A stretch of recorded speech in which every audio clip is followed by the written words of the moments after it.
오늘 말씀의 제목이 요셉이 꿈을 해석하다. 누구의 꿈을? 바로가 꿈을 꾸었는데 그 꿈을 해석하는 모습을 통해서 은혜 받는 시간이 되기를 바랍니다. 억울하게 감옥에 갇힌 요셉, 그야말로 억울하게 잘못한 것이 없는데 감옥에 갇히게 됐어요. 그는 누구를 원망하거나 불평하지 않고 또는 환경을 탓하지 않았습니다.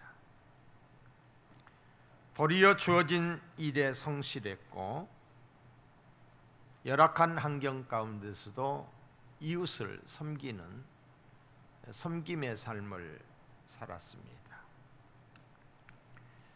요셉의 성실과 섬김의 삶은 성공의 기회가 되었다. 불성실하고 그냥 아나무인이고 이런 사람은 성공할 수가 없는 거죠. 성공의 기회가 되었습니다. 요셉은 하나님의 눈을 의식하며 코람드의 삶, 다시 말해서 하나님의 존전 앞에서의 삶을 살았습니다. 그런 요셉과 하나님이 함께 하심으로 요셉은 형통한 자가 되었습니다. 요셉이 감옥에 있을 때에 왕의 음식과 왕의 안위를 관장하는 두 고관이 감옥에 들어옵니다. 술 맡은 관원장과 떡 맡은 관원장이 들어왔습니다. 무슨 이유인지는 모르지만은 요셉이 있는 감옥에 죄수의 몸으로 갇히게 된 것입니다. 한우는 요셉이 두 사람의 얼굴에 수색이 가득한 것을 보고 무슨 일로 근심하느냐고 했더니 지난밤에 꿈을 꾸었는데 그 꿈 이야기를 하였습니다. 꿈 이야기를 들은 요셉이 꿈을 해석해 주었는데 요셉의 해석대로 술 맡은 관원장은 복직이 되었고 떡 맡은 관원장은 나무에 매달려 죽게 되었습니다. 요셉은 술 맡은 관원장에게 나는 죄가 없다라고, 나는 무죄하다라고, 나는 억울한 사람이니 이제 감옥에서 나가시게 되면은 내가 감옥에서 나올 수 있도록 왕에게 탄원을 해달라고 부탁을 하였습니다. 그게 바로 창세기 40장 15절로 14절로 15절이에요. 당신이 잘 되시거든 나를 생각하고 내게 은혜를 베풀어서 내 사정을 바로에게 아뢰어 이 집에서 나를 건져 주소서, 이 감옥에서 나를 꺼내 주소서. 나는 히브리 땅에서 끌려온 자요 여기서도 옥에 갇힐 일을 어떤 죄를 짓지 아니하였나이다. 그러나 이 술 맡은 관원장은 요셉이 꿈을 해몽해 주었고 또 꿈대로 되었고 그래서 그가 나오게 되었을 때 요셉의 부탁을 까마득하게 잊어먹었어요. 40장 23절에 보면 이렇게 기록이 되어 있습니다. 술 맡은 관원장이 요셉을 기억하지 못하고 그를 잊었더라. 요셉의 부탁을 중요하게 생각하지 않았어요. 하찮은 죄수를 위해 왕에게 간청을 드린다는 것은 쓸데없는 짓이라고 생각했을 것입니다. 뭐 그까진 노예, 잠시 내가 섬김을 받고 함께 있었지만은 부담 없이 잊어먹었어요. 요셉은 애타게 기다렸지만은 아무 소식이 없었습니다. 아무런 소망 없이 기약 없는 세월을 보내야만 했습니다. 희망이 사라진 감옥에서 인고의 시간을 보내야만 했습니다. 그러나 요셉은 낙심하지 않고 포기하지 않았습니다. 하나님과 사람을 원망하지 않았습니다. 하나님의 절대 주권을 믿었기 때문에 선하신 하나님의 뜻을 헤아렸습니다. 신실하신 하나님을 바라보며 여전히 하나님을 신뢰했습니다. 어느덧 세월이 지나 술 맡은 관원장이 감옥에서 나간 지 만 2년이 지난 어느 날이었습니다. 이집트의 왕 바로가 꿈을 꾸었어요. 그게 바로 오늘 본문 1절로 4절에 있는 말씀입니다. 자, 보실까요? 만 2년 후에 바로가 꿈을 꾼즉 자기가 나일 강가에 서 있는데 보니 아름답고 살찐 7 암소가 강가에서 올라와 갈밭에서 뜯어먹고 풀을 뜯어먹고 그 뒤에 또 흉하고 파리한 다른 7 암소가 나일 강가에서 올라와 그 소와 함께 나일 강가에 서 있더니 그 흉하고 파리한 소가 그 아름답고 살찐 7 소를 먹은지라 바로가 곧 깨었다가 그랬어요. 바로가 깨었어요. 너무도 귀한 꿈이었기에 잠에서 깨어나 골똘히 그 꿈을 생각하다가 자다가 일어났기 때문에 다시 잠이 들었습니다. 그런데 그 꿈이 연장이 되는 거예요. 자, 그게 바로 5절로 7절입니다. 다시 잠이 들어 꿈을 꾸니 한 줄기에 무성하고 충실한 7 이삭이 나오고 그 후에 또 가늘고 동풍에 마른 7 이삭이 나오더니 그 가는 7 이삭이 무성하고 충실한 7 이삭을 삼킨지라 바로가 깬즉 꿈이더라 그랬어요. 꿈을 꾸었어요. 저는 이 본문을 읽으면서 제 생각이 났어요. 하나님이 저에게도 그런 꿈을 주셨잖아요. 2년 전이지요. 1월 1일부터 제가 21일 동안 금식 기도를 했어요. 금식 기도. 금식 기도의 제목은 나라와 민족을 위한 것이 첫째였고, 두 번째로는 그때 제가 부총회장이었기 때문에 그해 9월에 총회장이 되게 되어 있었기 때문에 어떻게 하면 내가 하나님 앞에서 이 사역을 바르게 감당할 수 있을까, 하나님의 도우심을 구하기 위해서 금식하며 기도했어요. 그런데 정확하게 14일째 되던 날이었어요. 꿈을 꾸었어요. 제가 이 꿈 이야기 여러분들에게 몇 번 했지요? 꿈을 꾸는데 이 퍼즐 맞추기 있잖아요. 이게 막 너무너무 막 흐트러져 있는 거예요. 그리고 또 옆에는 하나의 실타래가 있는데 그 실타래가 뭐 이걸 어떻게 해야 될지 모를 정도로 흐트러져 있는 거예요.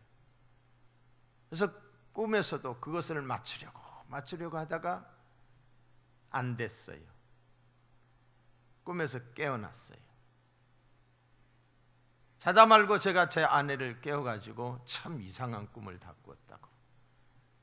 암만 해도 뭐가 좀 어려울 것 같다고, 힘들 것 같다고, 그렇게 꿈 이야기를 하고서 다시 잠이 들었어요. 잠이 들었는데 그 꿈이 연장이 되는 거예요. 여러분, 그런 경우가 별로 흔치 않잖아요. 그 흐트러져 있던 퍼즐과 같고 그 실타래와 같은 막 지죽박죽이 되어 있는 그것이 다 맞춰지더라고요. 다 맞춰져요. 그래서 꿈을 꾸고 난 다음에 내 스스로 해석하기를 참 어렵겠다.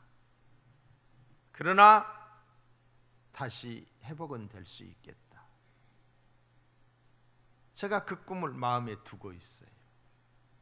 다 내려놓고 싶은데도 그 꿈이 하나님이 주신 꿈이라고 생각하기 때문에, 하나님이 저에게 가르쳐 주신 것이라고 생각하기 때문에 그 꿈을 제 마음속에 담아두고 있습니다. 모든 꿈이 다 의미가 있는 것은 아닙니다. 개꿈도 있지요. 그러나 성경에서는 계시의 수단으로 사용되는 것을 보게 됩니다. 꿈이 하나님의 종들이나 어떤 특별한 사람들에게 중대한 일에 대한 계시를 꿈으로 나타내곤 하였습니다. 성경에. 바로가 잠에서 깨어난 후에 생각해 보니 그 꿈이 보통 꿈이 아님을 짐작하게 됩니다. 너무도 생생하였어요. 꿈이 생각에서 떠나지를 않는 거예요. 꿈 때문에 번민하기 시작을 했어요. 자, 8절을 볼까요? 아침에 그의 마음이 번민하여 꿈을 끼고 난 다음에 사람을 보내어 애굽의 점술가와 현인들을 모두 불러 그들에게 그의 꿈을 말하였으나 그것을 바로에게 해석하는 자가 없었더라.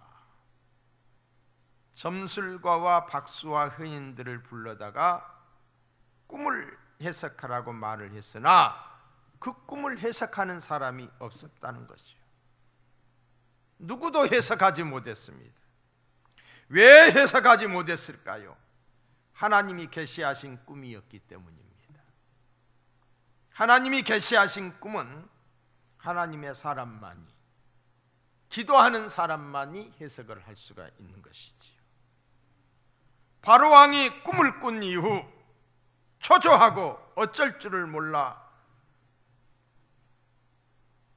번민하고 있을 때 비로소 술 맡은 관원장이 뭘 생각해? 요셉을 생각한 거예요. 감옥에 있었을 때 그 요셉을 생각한 거예요. 까마득히 잊어버렸는데 생각이 난 것입니다. 그래서 왕 앞에 나가 요셉의 이야기를 한 거예요. 2차 해서 이러한 일이 있었는데 그때 그 요셉에 대해서 왕에게 이야기를 한 거예요. 그게 바로 9절로 13절입니다. 술 맡은 관원장이 바로에게 말하여 이르되 내가 오늘 내 죄를 기억하나이다. 바로께서 종들에게 놓아서 나와 떡 굽는 관원장을 친위 대장의 집에 가두셨을 때에 나와 그가 하룻밤에 꿈을 꾼즉 각기 그 뜻이 있는 꿈이라. 그곳에 친위 대장의 종 히브리 청년이 우리와 함께 있기로 우리가 그에게 말하며 그가 우리의 꿈을 풀 때 그 꿈대로 각 사람에게 해석하더니 그 꿈대로 나는 복직이 되고 그는 매달렸나이다. 이스라엘에서 끌려온 히브리 노예가 요셉이 제 꿈을 해몽해 주었는데 정확하게 해몽이 되었다는 거예요. 그리고 그대로 되었다는 것입니다. 그러자 왕이 반색을 하면서 그가 어디에 있느냐? 그가 누구냐? 예, 감옥에 있습니다. 당장 불러오너라. 자, 14절을 볼까요? 이에 바로가 사람을 보내어 요셉을 부르매 그들이 급히 그를 옥에서 내놓은지라. 요셉이 곧 수염을 깎고 감옥에 있었으니 무슨 면도를 했겠어요?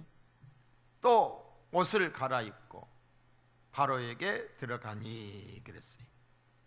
요셉이 왕의 부름을 받고 감옥에서 나와 왕과 대면을 합니다. 감옥의 죄수가 왕 앞에 서는 거예요. 그 자리를 한번 상상해 보세요. 벌벌 떨지 않았을까요? 바로가 요셉에게 말을 합니다. 15절. 바로가 요셉에게 이르되 내가 한 꿈을 꾸었으나 그것을 해석하는 자가 없더니 들은즉 너는 꿈을 들으면 능히 푼다 하더라. 이 말을 들은 요셉이 대답을 합니다. 16절을 보세요. 요셉이 바로에게 대답하여 이르되 내가 아니라 하나님께서 바로에게 편안한 대답을 하시리이다. 내가 아니라는 거예요. 내가 꿈을 해석하는 게 아니라는 거예요. 나에게는 그런 능력이 없다는 거예요. 내가 믿는 나의 하나님께서 바로에게 편안한 대답을 하시리이다. 오직 하나님, 내가가 아니에요. 뭐 했어요? 하나님을 인정했어요.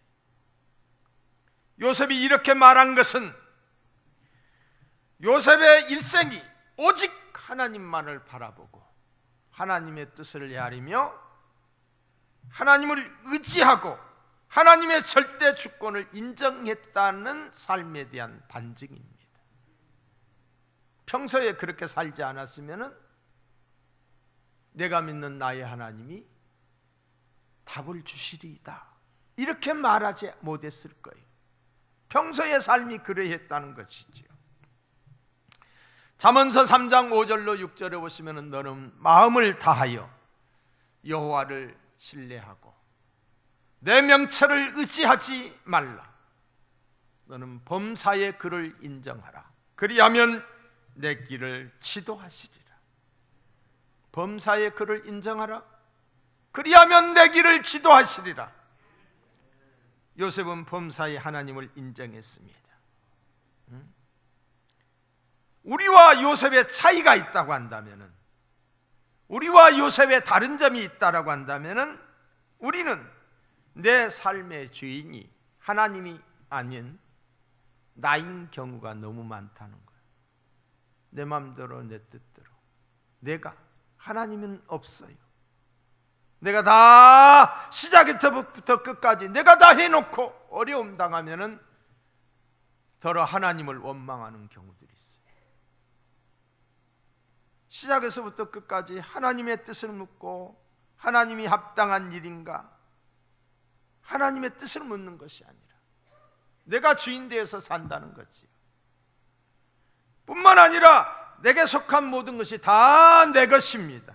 내 것이에요. 시간도 내 것이고 재능도 내 것이고 물질도 내 것이고 자식들도 다 내 것입니다. 내 것이에요. 그런데 요셉은 자신이 주인이 아니었습니다. 요셉은 범사의 주인 되시는 하나님을 인정했어요. 인정했어요. 내 몸이 내 몸이 아니에요. 내 몸은 하나님이 주인이십니다. 내가 속해 있는, 내가 가지고 있는 모든 것이 다 하나님의 것이에요. 주님 것을 내 것이라고 고집하며 살아왔네. 주신 자도 여호와시오 취하신 자도 여호와시오니 영광을 받으시리이다. 이게 욥의 고백이에요.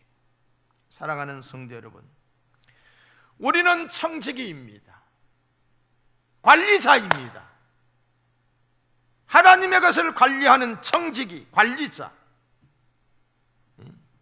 이것을 인정하는 것이 신앙생활이에요. 이것을 인정하고 사는 것이 믿음의 삶이에요. 내가 주인이 아니라 하나님이 주인 됨을, 모든 시간의 주인 됨을 인정하는 고백이 주일 성수예요. 주일 성수. 모든 물질의 주인 됨을 인정하는 것이 10의 1조예요. 그래서 하나님이 시간의 7분의 1, 시간의 물질의 10분의 1을 하나님께 드림으로 하나님의 주권을 주인 되심을 인정하는 거예요. 하나님을 범사에 인정하는 모습을 말을 통해서 우리는 요셉의 말을 통해서 알 수가 있습니다. 요셉이 근심하는 두 간원장에게 일찍이 말을 했지요. 40장 8절에 보시면은 우리가 꿈을 꾸었으나 이를 해석할 자가 없도다. 요셉이 그들에게 이르되 해석은 하나님께 있지 아니하나이까. 답은 하나님께 있지 아니하나이까 이 말이. 응? 또 요셉이 왕 바로에게 말을 합니다. 16절 다시 봅니다. 요셉이 바로에게 대답하여 이르되 내가 아니라 하나님께서 바로에게 편안한 대답을 하시리이다. 두 관원장과 왕 바로가 답을 얻지 못하여 묻고 있는 거예요. 답을 얻지 못할 때 하나님이라고 말하고 있어요. 답이 하나님이라고. 사랑하는 성도 여러분, 이 세상에는 해석이 안 되는 문제들이, 우리의 힘으로는 풀려질 수 없는 문제들이 많습니다. 하는 일마다 안 되고 앞뒤가 꽉 막히고 답답하고 근심된 일들이 한두 가지가 아닙니다. 많습니다. 그래서 더러는 누구를 찾아가요? 무당을 찾아가요. 응? 점쟁이, 용하다는 사람들을 찾아다닙니다. 응? 어디서 속 시원한 답이 없을까? 요즘 정치인, 대통령이 되겠다는 사람들도 찾아다니. 응? 요셉은 말합니다. 해석은 하나님께 있지 아니하나이까. 하나님께서 편안한 답을 하시리이다. 사랑하는 성도 여러분, 해답은 하나님께 있음을 믿으시기 바랍니다. 모든 문제의 답은 전능하신 하나님, 구원의 하나님께 있음을 믿으시고 그 하나님께 아뢰이시기를 바랍니다. 아무것도 염려하지 말고 오직 모든 일에 기도와 간구로 너희 구할 것을 하나님께 아뢰라. 하나님께 아뢰라. 그리하면 모든 지각에 뛰어난 하나님의 평강이 그리스도 예수 안에서 너희 마음과 생각을 지키시리라.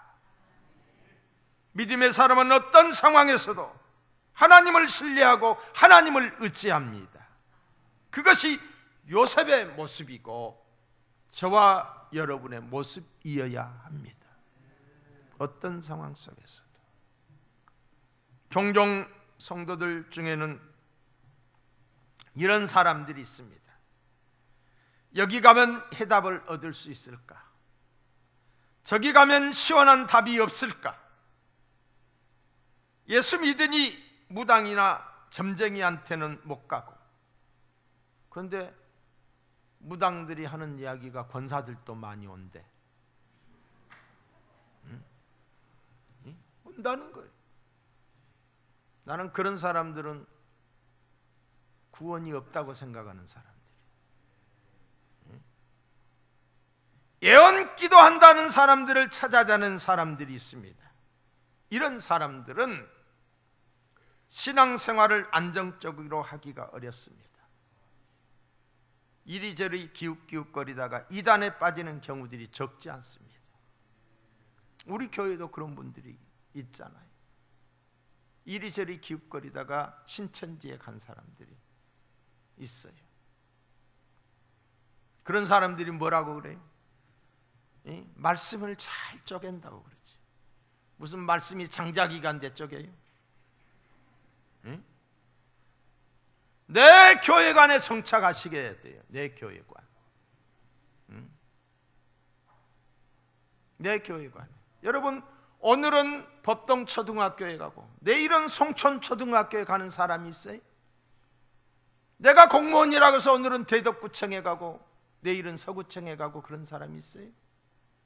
내 교회관에 뿌리를 내려야 돼.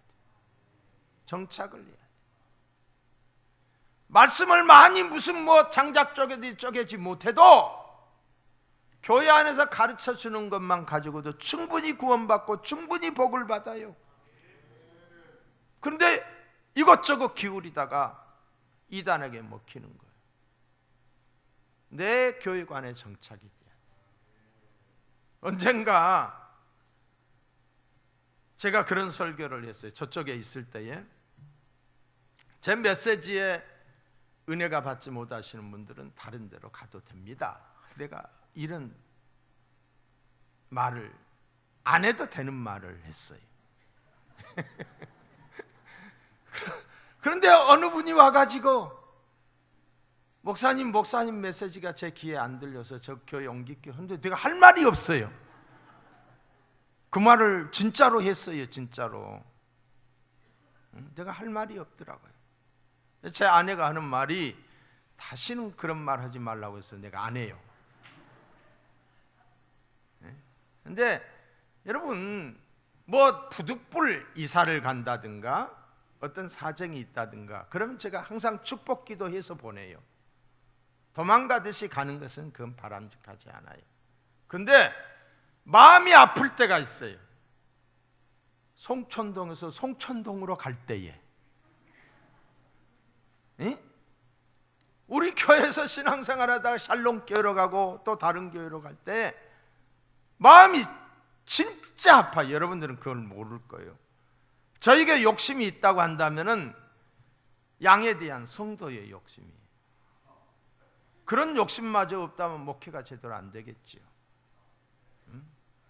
그런데 다른 데로 갈 때 너무 마음이 아픈 거예요. 여러분들은 그런 마음을 이해하지 못할 거예요. 내 교회관에 정착하시고 내 이름을 알고 나를 위해서 기도해 줄 수 있는 목자관, 내 교회 나의 목자에 정착하실 길을, 주인의식을 가질 수 있기를 주님의 이름으로 축복합니다. 바로가 요셉에게 꿈 이야기를 합니다. 요셉을 불러놓고서 네가 꿈을 그렇게 잘 푼다며? 그러면서 자기 꿈을 이야기해. 그게 바로 17절부터 24절에 있는 말씀입니다. 요셉이 바로의 꿈을 듣고 나서 해몽을 하고 대책까지 말을 하지요. 그게 바로 25절부터 36절에 있는 내용입니다. 그 해석인 즉 이렇습니다. 7 좋은 암소는 7회요, 이삭도 7회입니다.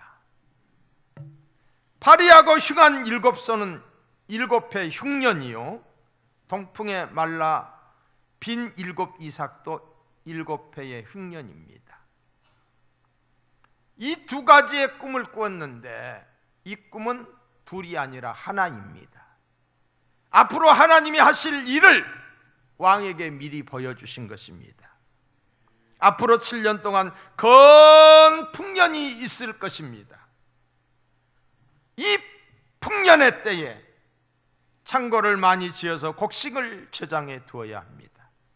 왜냐하면 7년 풍년 후에 7년 흉년이 오기 때문입니다. 7년 흉년이 오더라도 7년 풍년에 저장해 둔 곡식으로 7년 흉년을 지날 수 있기 때문입니다. 왕께서 꿈을 2번이나 연속해서 꾸신 것은 하나님이 이 일을 정하시고 속히 행하시겠다는 뜻입니다. 그러므로 이 일에 대한 대책을 세우셔야 합니다. 왕께서는 명철하고 지혜로운 사람을 택하여 애굽 땅을 다스리게 하시고 나라의 감독관을 두어 풍년의 때에 남은 식량을 거두어 비축하소서. 흉년을 대비할 묘책까지 대항까지 말하고 있습니다. 사랑하는 성도 여러분, 살다 보면은 원치 않는 흉년을 경험하게 됩니다. 건강의 흉년, 물질의 흉년. 이 흉년을 준비해야 돼요. 언제? 잘 될 때 준비해야 돼요. 잘 나갈 때 준비해야 돼요. 국가의 살림도 그렇고 신앙도 그렇습니다. 나라가 태평하고 잘 될 때에 더 나은 투자를 해서 더 나은 세상을 만들려고 해야 되는 거지. 신앙도 마찬가지예요. 평안할 때 더 많이 기도하고 더 말씀으로 무장해야 될 거예요. 근데 사람의 한계가, 사람의 크기가 어느 수준에 다다르면 거기서 안주해버려요. 그 사람의 크기예요. 더 이상 발전하지 못해 국가가 3만 불의 수준을 넘지 못해요. 국민의 의식이 그 정도밖에 안 되는 거예요. 그 정도 되니까 먹고 마시고 놀고 더 가야 되는데, 하나님이 주신 축복, 기도의 응답을 가지고 거기에 안주하지 말고 더 충성하고 더 성실하고 더 열심히 하면 더 큰 축복을 줄 텐데 거기서 안주해. 그래서 옛날에는 내가 이렇게 기도 생활 많이 했고, 옛날에는 내가 철야도 했고 전도도 많이 했는데 어느 순간부터 거기에 머물고 있는 거예요. 아니, 머무면 떨어지게 돼 있는 거예요. 날아가는 비행기가 정지하면 떨어지는 거예요. 마찬가지 원리로 신앙은 가다가 정지하면 떨어지게 돼 있는 거예요. 한없이 떨어져요. 옛날만 추억하고 있어요. 옛날 이야기만 하고 있어요. 더 이상 복을 받지 못하는 거예요. 하나님을 의지함이 떨어지게 되면 하나님이 어려움을 주게 돼 있어요. 그러면 다시 거기서 또 하나님께 부르짖고 기도하는 게 사사기의 역사예요. 사랑하는 성도 여러분, 평안할 때 더 많이 기도하고 더 말씀으로 무장해야 될 줄로 믿습니다. 우리가 왜 대안학교를 세워야 되느냐? 앞으로 우리 다음 세대를 세우기 위해서요. 이 나라가 잘 되게 하기 위해서요. 사랑하는 성도 여러분, 믿음으로 사는데 왜 나에게 이런 흉년입니까? 라고 한탄하거나 낙심하지 마시기 바랍니다. 많은 경우 흉년 때문에 하나님 앞에 바로 서게 되고 도리어 그것이 복이 되는 일들이 얼마나 많은지 모릅니다. 요셉은 억울하게 재판도 없이 누명을 쓰고 감옥에 갇혔습니다. 언제까지 있어야 하는지도 알지 못하는 것입니다. 보통의 사람 같으면 절망하고 낙심하고 포기하고 자신의 생명을 스스로 끊거나 아니면은 폐인이 되었을 거예요. 폐인. 그러나 요셉은 건강한 모습으로 감옥에서 나올 수 있게 되었어요. 그리고 총리가 되었어요. 그것이 무엇 때문입니까? 소망 때문이에요. 비전을 가지고 있었기 때문이에요. 사람이 고난과 역경 가운데 쓰러지는 것은 그 고난과 역경이 크기 때문이 결코 아닙니다. 그 고난과 역경을 이길 소망이 없기 때문이에요. 세상에서 가장 강한 사람은 꿈과 비전을 가진 사람이에요. 그는 어떤 역경이 와도 어떤 바람이 불어와도 꺾이지 않습니다. 꿈을 잃지 않습니다. 그러나 희망이 없는 사람은 작은 고난에도 쓰러지는 거예요. 사업이 실패했기 때문에 사람들이 죽는 것이 아니에요. 삶의 희망을 잃어버렸기 때문이에요. 오늘 요셉은 겪을 수 없는 억울한 상황에서 정말 억울하게 감옥에 갇힌 그 열악한 상황에서 포기하거나 절망하지 않는 것은 그 마음속에 하나님이 주신 비전, 꿈, 희망, 소망이 있었기 때문입니다. 하나님이 주신 그 꿈을 간직하고 있었기 때문에 꿈과 비전이 그를 세워줬던 거예요. 그 꿈이 그를 이렇게 세워줬던 거예요. 요셉은 자신이 왜 이런 고난을 당해야 하는지 몰랐습니다. 왜 억울하게 감옥에 갇혀야 하는지도 몰랐어요. 하나님 뜻대로 살려고 하는데 언제까지 갇혀야 되는지도 기약이 없었습니다. 그는 아무것도 이해하지 못했습니다. 그야말로 암담한 현실입니다. 그러나 그는 믿었습니다. 하나님을 믿었습니다. 사랑하는 성도 여러분, 고난을 이해하려고 하지 마시기 바랍니다. 고난 가운데 역사하시는 하나님의 존재를 믿으시기 바랍니다. 어떻게 우리가 고난을 다 이해해요? 우리의 작은 머리로 다 이해하고 다 한다?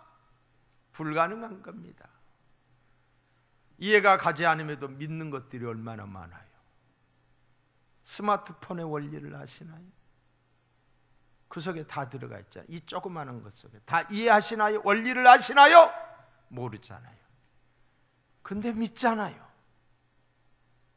다 이해해서 합리적이니까 내가 믿겠다. 아니요. 욥이 어떤 사람입니까? 욥은 하나님이 인정하는 동방의 의인이었습니다. 하나님이 그를 인정하니까 사탄이 하나님께 말합니다. 자, 욥기서 1장 8절로 12절에 보시면은 여호와께서 사탄에게 이르시되 내가 내 종 욥을 주의하여 보았느냐? 그와 같이 온전하고 정직하며 하나님을 경외하며 악에서 떠난 자는 세상에 없느니라. 하나님이 자랑을 한 거예요. 사탄이 여호와께 대답하여 이르되 욥이 어찌 까닭없이 여호와를 하나님을 경외하리까? 그럽니다. 주께서 그와 그의 집과 그의 모든 소유물을 울타리로 두르심 때문이 아니니까? 깎아합니다. 주께서 그의 손으로 하는 바를 복되게 하사 그의 소유물을 땅에 넘치게 하셨음이니이다. 이제 주의 손을 펴서 그의 모든 소유물을 치소서 치라는 거예요. 그리하시면 틀림없이 주를 향하여 욕하지 않겠나이까? 여호와께서 사탄에게 이르시되 내가 그 소유물을 다 내 손에 맡기노라. 다만 그의 몸에는 내 손을 대지 말라. 사탄이 곧 여호와 앞에서 물러가니라 그랬어요. 사탄이 말했어요. 하나님이 그에게 복을 주시니까 그가 착하게 살고 의롭게 살지요. 한번 빼앗아 보십시오. 하나님을 원망할 것입니다. 그래? 그러면 하나님이 허락을 했던 거예요. 하루아침에 자녀들이 다 죽었어요. 한 자녀가 아니라 10자녀가 죽었어요. 한 집에 있는데 지붕이 무너지면서 하루아침에 이웃나라 사람들이 와서 양떼 소떼를 다 빼앗아갔어요. 재산이 다 없어졌어요. 2장에 가서 보면은 정수리에서부터 발바닥까지 악창이 생겼다고 그랬어요. 진물이 많이 나고 그러니까 잿더미 속에 가서 누워 있어요. 얼마나 가려운지 기아장으로 그의 몸을 긁었다고 그랬어요. 친구들이 와서 보고서 두더지 옷을 입었구나라고 그렇게 한탄을 했던 것을 보게 됩니다. 믿음이 좋은 욥이었지만은 이해할 수가 없었어요. 이해가 안 된 거예요. 그래서 욥이 이렇게 말합니다. 23장 8절로 9절에 보시면은 내가 앞으로 가도 그가 아니 계시고 하나님을 찾아도 안 계신다 이 말이에요. 뒤로 가도 보이지 아니하며 하나님께 부르지도 응답하지 않는 거예요. 그가 왼쪽에서 일하시나 내가 만날 수 없고 그가 오른쪽으로 돌이키나 배울 수 없도다. 욥이 하나님께 묻는 거예요. 재산이 다 없어지고 자녀들이 다 죽었어요. 그 이유를 알고 싶었던 거예요. 그러나 그의 고백처럼 앞으로 가도 그가 아니 계시고 뒤로 가도 아니 계신다는 거예요. 아무리 부르짖어도 하나님이 침묵하고 계신다는 거예요. 그러나 그는 다시 고백을 합니다. 뭐라고? 23장 10절에 보시면은 그러나 내가 가는 길을 그가 하시나니 그가 나를 단련하신 후에는 내가 순금같이 되어 나오리이다. 그는 이해하지 못했지만 뭐였어요? 믿었어요. 이해할 수 없었지만 믿었어요. 여러분, 이것이 믿음입니다. 내 작은 머리로 어떻게 전능하신 하나님을 다 알 수 있겠어요? 이 작은 머리통으로. 믿음의 사람은 이해되지 않는다고 불평하지 않습니다. 낙심하지 않습니다. 그럼에도 불구하고 하나님의 선하신 뜻을 인정하는 거예요. 오늘 우리가 요셉에게서 배워야 할 것은 알 수 없는 고난과 절망 가운데서도 낙심하거나 원망하지 않고 하나님을 바라보는 거예요. 고난의 크기를 바라보지 아니하고 파도의 높이를 헤아리지 않고 오직 하나님만 바라보는 것. 문제만 바라보는 것이 아니라 문제 속에 역사하시는 하나님을 바라보는 것. 이것이 믿음의 삶인 줄로 믿습니다. 여러분, 밝은 낯에 멀리 볼 수 있는 것처럼 보이지만은 사실은 그렇지 않습니다. 보는 한계 수준에서만 보는 거예요. 멀리 볼 수 없는 것은 캄캄한 밤에 멀리 볼 수가 있습니다. 낮에는 보이지 않던 별들이 밤에 보입니다. 캄캄한 밤에, 칠흑같이 어두운 캄캄한 밤에 별이 더더욱 빛이 납니다. 나의 기쁨, 나의 생명 되신 예수님은 고난과 역경 중에 더욱 가까이 계시는 것이에요. 빛 대신 하나님을 바라본 요셉은 총리가 되었어요. 하나님이 그 꿈을 이루어 주셨어요. 이해할 수 없지만은, 설명할 수 없지만은, 뭐라고 말할 수 없지만은, 그럼에도 불구하고 하나님을 바라봤던 요셉, 하나님이 그를 형통케 하신 줄로 믿습니다. 요셉은 기도했을 것입니다. 기도하는 것 외에는 감옥에서 할 일이 별로 없었어요. 여러분 한번 상상해 보세요. 요셉을 누가 면회오는 사람이 있었겠어요? 찾아오는 사람 없어요. 군대에 갔을 때도 면회만 오면 그렇게 좋잖아요. 감옥에 갇혔을 때 면회 오는 것이 좋아요. 찾아오는 사람이 없어요. 할 일도 없어요. 그가 할 수 있는 일이 무엇이 있겠습니까? 하나님을 믿는 사람으로서 하나님과 대화하는 거예요. 하나님께 아뢰는 거예요. 하나님께 기도하는 거예요. 하나님마저 없었다면, 기도의 대상, 대화의 상대 하나님마저 없었다면 미쳐버렸을 거예요. 폐인이 되었을 거예요.